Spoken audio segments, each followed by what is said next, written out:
Hello lovelies, welcome to my channel. My name is Glory Penzrapan and today I'm going to be teaching you how to draft a bodice block. Bodice block is everything going on from the shoulder down to the natural waistline. The bodice is the basics in making a dress, a jumpsuit, a blouse. In fact, it is the ABC in sewing. It is from the bodice block that you adapt into different styles. It is from the bodice block that we do our dart manipulation. It is from the bodice block that you make a princess style line. Just name it. If you know the bodice block, then you're set to go in dressmaking. So to make the bodice block, the first thing we're going to do is we're going to rule a straight line. So if you're doing this on the paper, you will rule a straight line on any point on your brown paper. Now, this straight line we are going to call the center front line. That's because we are drafting the front block.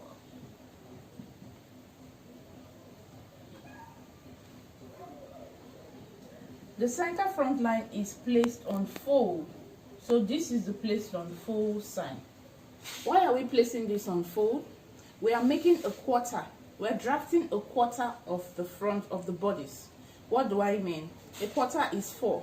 So we are dividing the bodice into 4. We have the left and the right of the front, which is 2, and the left and the right at the back, which makes it 4. So we are drafting 1 quarter, one side of the front.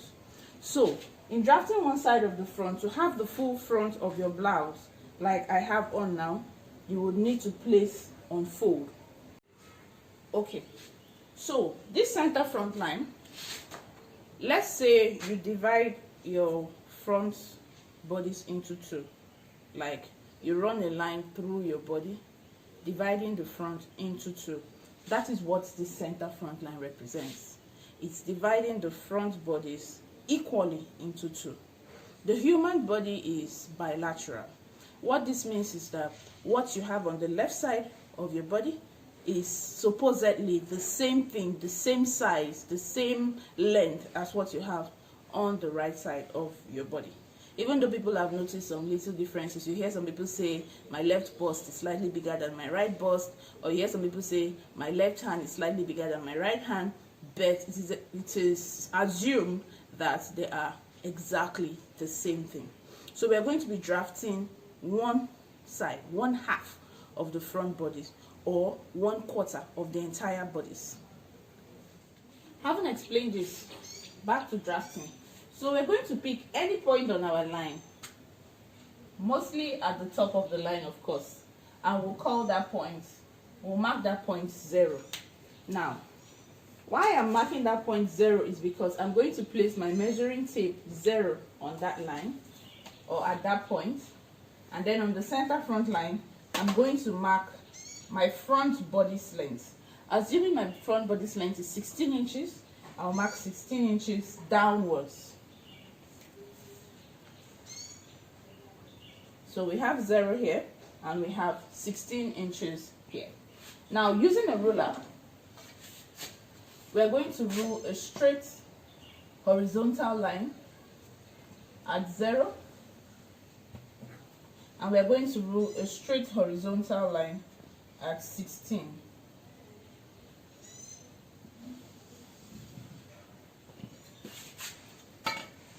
Coming to the line up here, we would call it the shoulder line. And then the line down here, we would call it the waistline. So the shoulder line and the waistline. Don't forget, the bodice is everything going on from the shoulder down to the waistline. So we have one key feature missing right now, which is the bust. Okay, don't forget, while we were taking our accurate bodice measurement, I explained that the bust length is the distance from the highest point of the shoulder down to the apex of the bust, or the nipple. So using that now, we're going to place our tape 0 on the shoulder line, and then we'll mark our bust length, which is 8 inches ruler. We're also going to rule a straight horizontal line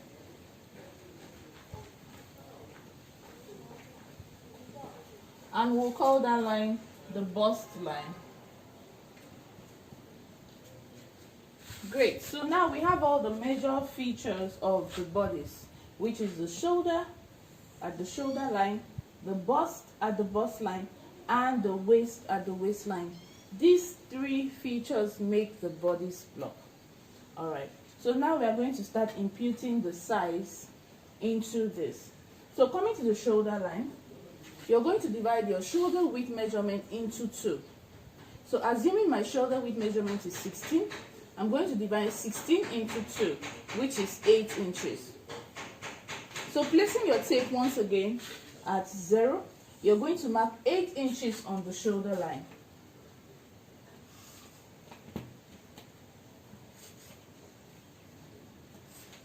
That is the shoulder we divided into 2. Secondly, on the shoulder line, the neck. The shoulder is what carries the neck. So your neck circumference divided into 4. Assuming my neck circumference is 16, divided into 4 will be 4. So placing 0 at 0 here, I'm going to mark 4 inches on the shoulder line. So from there to there, how low do I want my neck hole to be? There to there is 4 inches.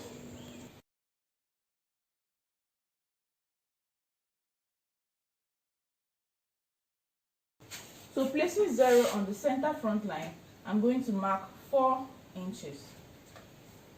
And then using a ruler, I'm going to square the neck up.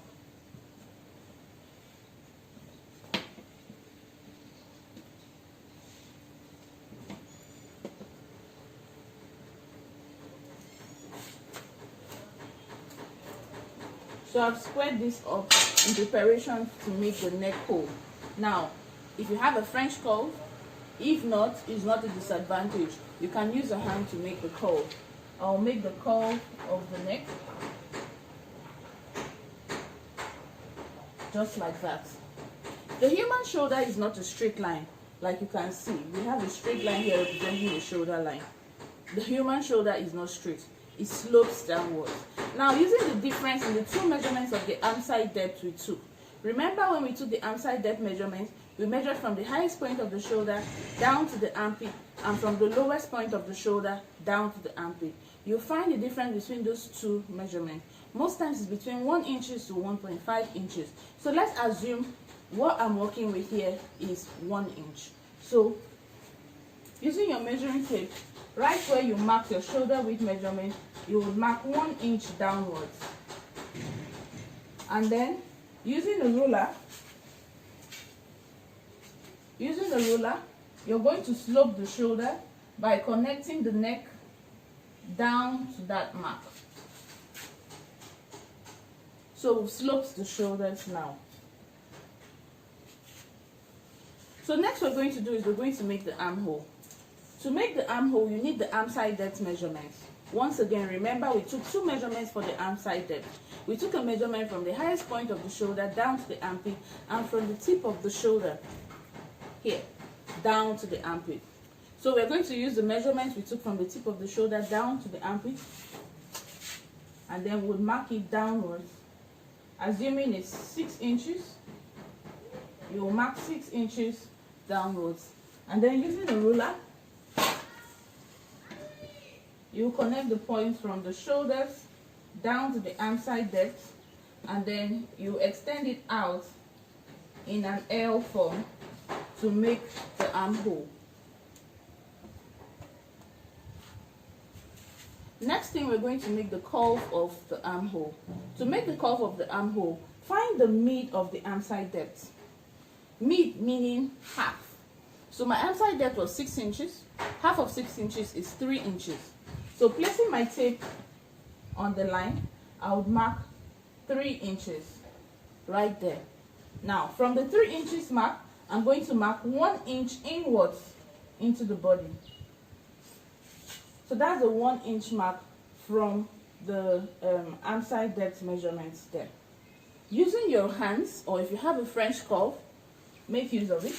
We're going to connect from the tip of the shoulder to that mark, and then down to the base of the arm side depth, or to the armpit.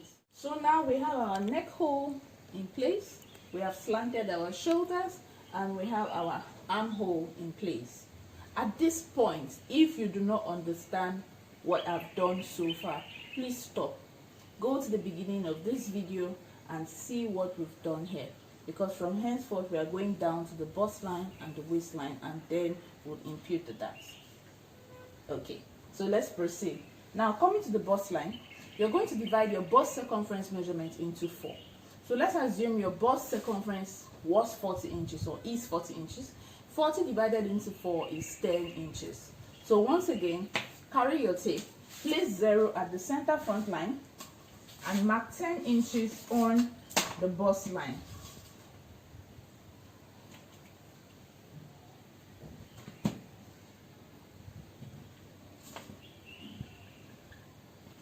$10 inches on the bust line.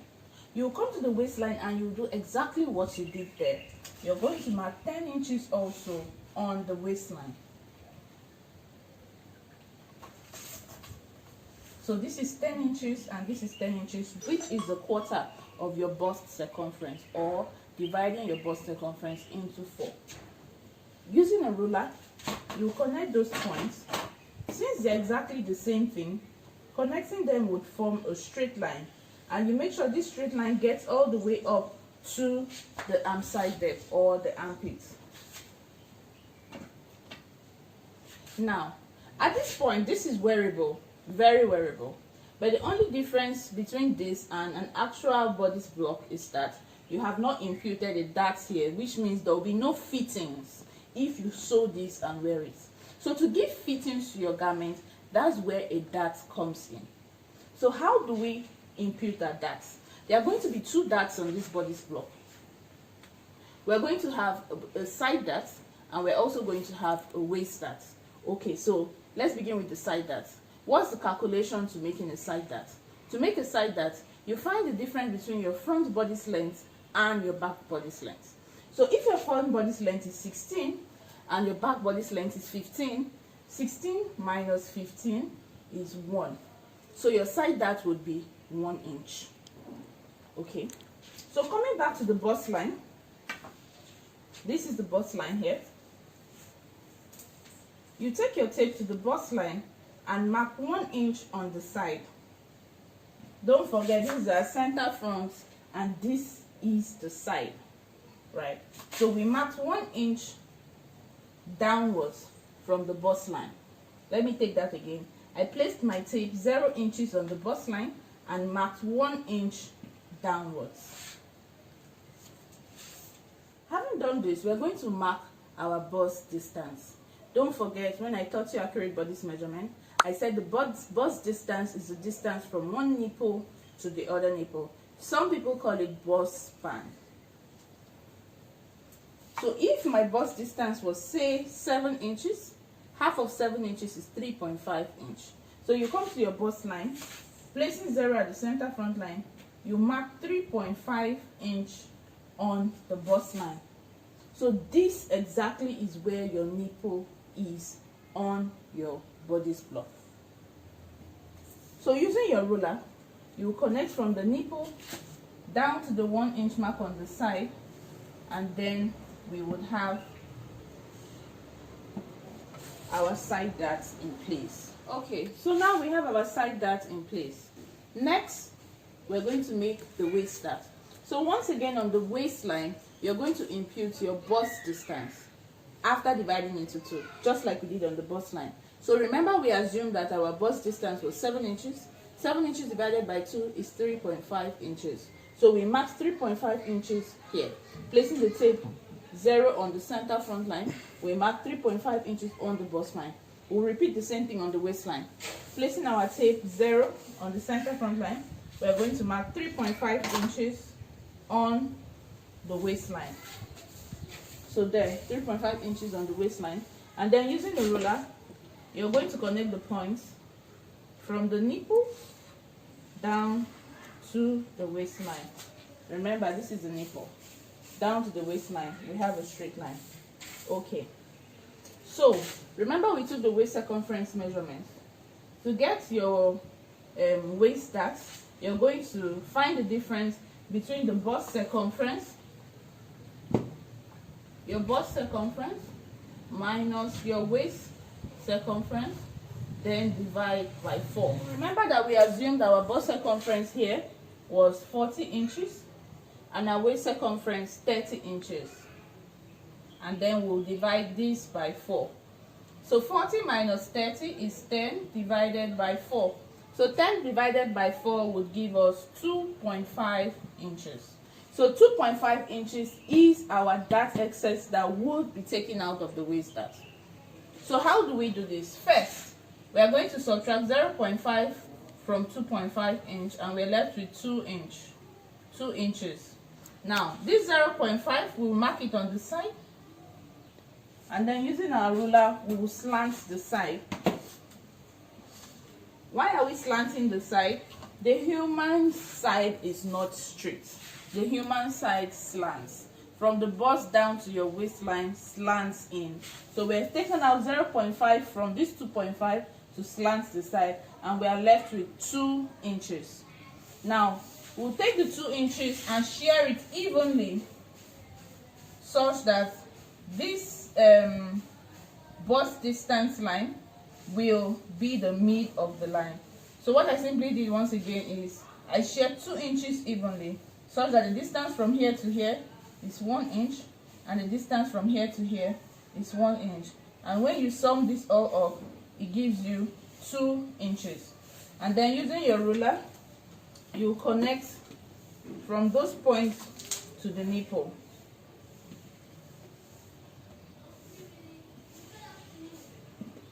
And then we have the waist dart.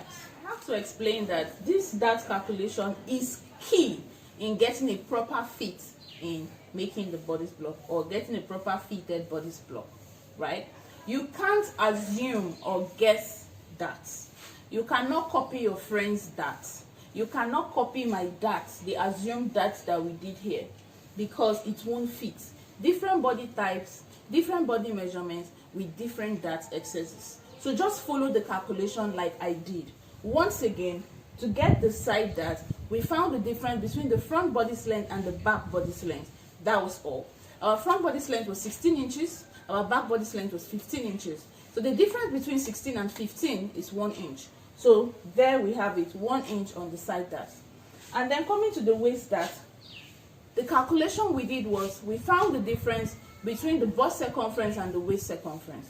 The bust circumference was 40 inches, the waist circumference 30 inches. After finding the difference, we would have 10 inches. Then we divided that into 4. 10 divided into 4 gave us 2.5 inches, right? So please work with your own measurement. Don't copy what I've done. Don't copy your friend's measurement. Work with that. Now, another thing that might be confusing you was how and why I did what I did here by slanting the side with 0.5 and then making the waist dart with 2 inches. Yours might be 1 inch. After you've done the calculation for your waist dart, you might have 1 inch. You might have 1.5. You might have 3 inches. You might have 3.5. You might have 2 inches. Whatever you have, make sure you take out 0.5 to slant the side. So if you had 2 inches, taking out 0.5 to slant the side, you will be left with 1.5 inch. So the 1.5 inches is what you will share evenly to have your waist dart here. So if you had 3 inches, taking out 0.5 from 3 inches, you'll be left with 2.5. So after slanting the side with 2.5, you will share the remaining, slanting the side with 0.5 inches, I beg your pardon. You will share the remaining 2.5 evenly to have your waist dart here. I hope that's clear. If you have any questions, please let me know. So having done this, we are through with drafting the front block. So we are going to go ahead now and draft the back block. Okay, so to make the back bodice block, we are going to follow almost the same steps as we did with the front bodice block. So once again, you roll a straight line. Now this time we'll call this line the center back line. And the center back line is not placed on fold. Why is the center back line not placed on fold? Because we will have a closure which might be zip or button, at the center back so that one can easily wear the bodice or wear the blouse and take off the bodice or take off the blouse. So the center back line is not on fold. Just as we did in front, you'll find a point at the top of the line and mark 0. And then using your back bodice length, let's assume the back bodice length in this case is 15. So we'll mark 15 at the center back line. And then using a ruler, we'll rule a straight horizontal line at 0. And we'll call that the shoulder line. And then we'll rule a straight horizontal line at 15.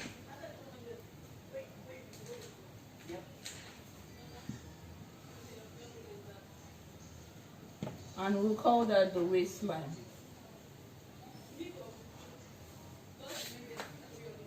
The shoulder line and the waistline. Once again, just like we did in front, using the bust length, which is the distance from the highest point of the shoulder to the apex of the bust, we're going to mark to get the bust line.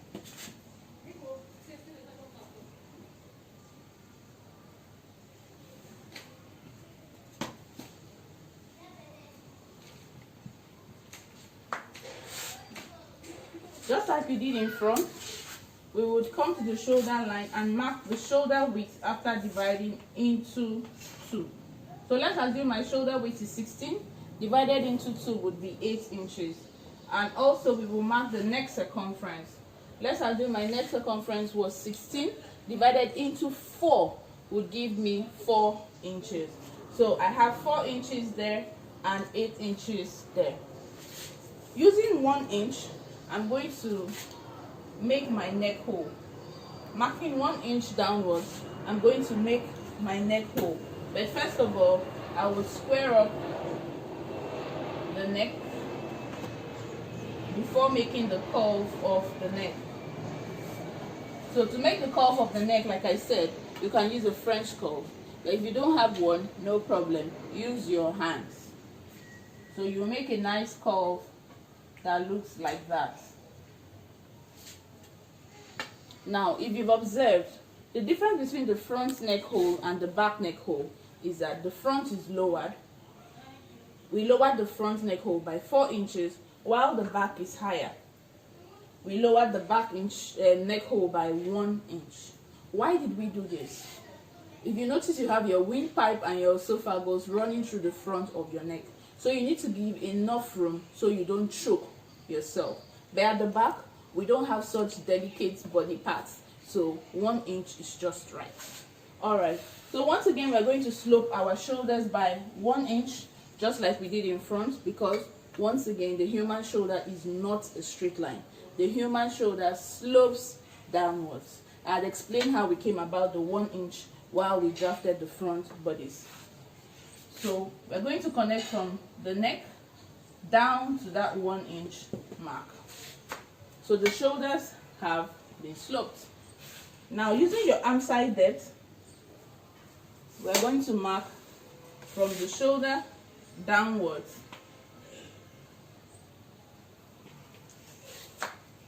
I also explained how we did this when we drafted the front bodice.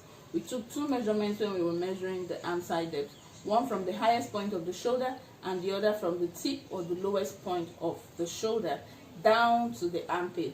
I explained that you have to fix a reference in the armhole or in the armpit so you can take these measurements accurately. So, using a ruler, we're going to connect from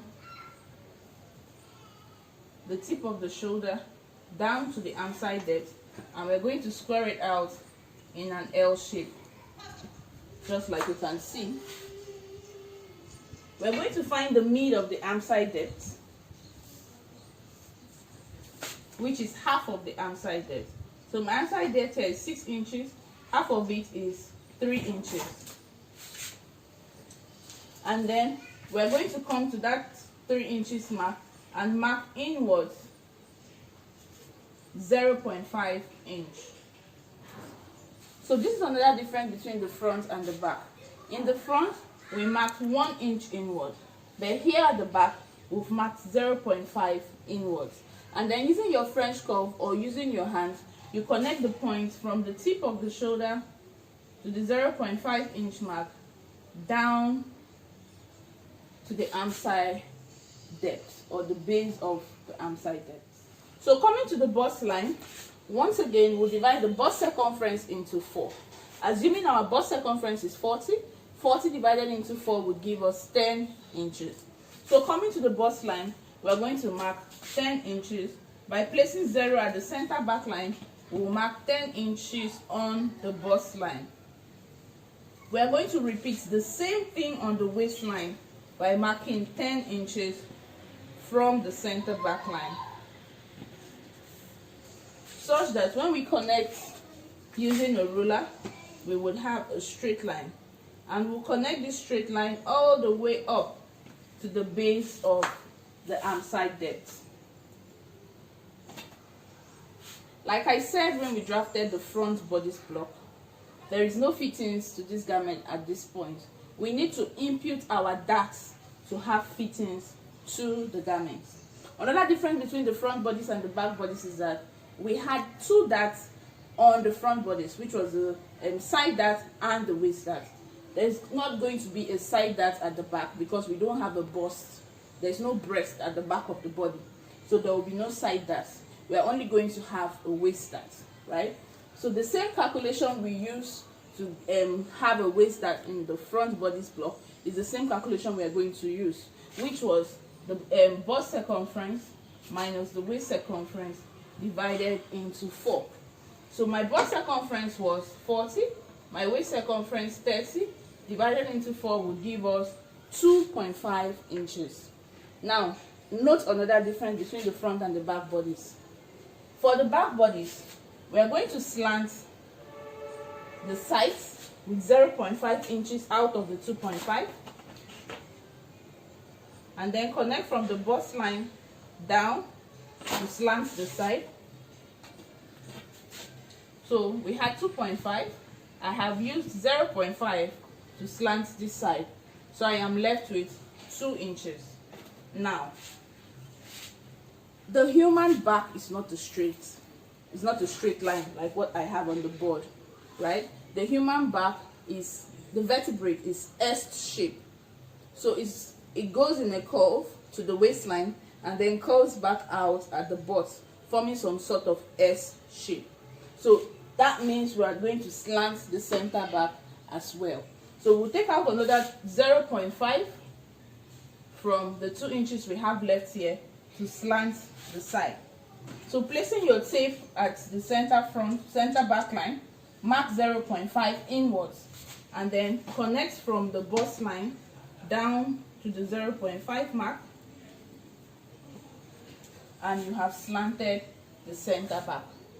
So having done that, I'm left with 1.5 inch as my dart excess.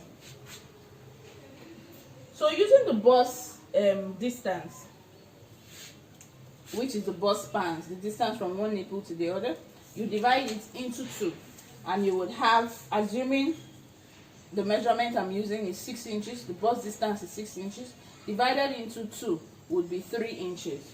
So we come to the bust line here and we'll mark 3 inches, and then we'll connect from the 3 inches mark there down to the waistline in a straight line.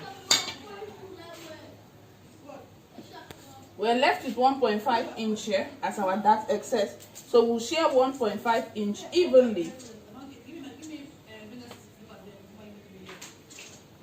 Such that the straight line here remains at the center. So if we divide 1.5 inch into 2, we would have 0.75 on one side and 0.75 on the other side, such that when you sum it all up, we have 1.5 inch. So using a ruler, you're going to connect from the markings down there up to the bust line.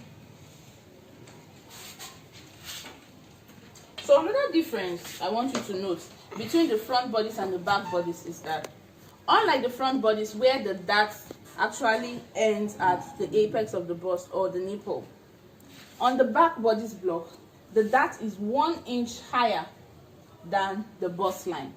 So you come directly to your bust distance marking here and mark 1 inch upwards, and then using your ruler you connect from that markings down to the dart leg.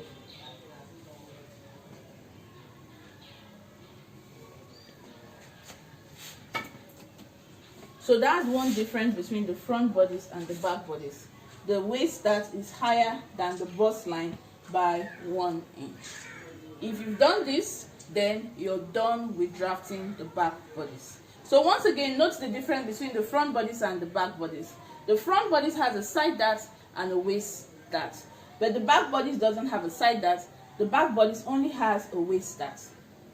Also, we have slanted our center back because the center back is not a straight line. We also slanted the side seam because the sides are not straight as well. Center front was placed on fold, but center back is not placed on fold because we need to insert the zip or buttons or whatever means of closure we want to use so that it would be easy to wear or take off this blouse. Another difference is that while the front bodice has a lowered neck hole to make room for the windpipe and esophagus, the back bodice has a neckline that is a bit higher. We only lowered the neck hole by 1 inch. So we are done drafting the front and the back bodice now. I want you to try this out.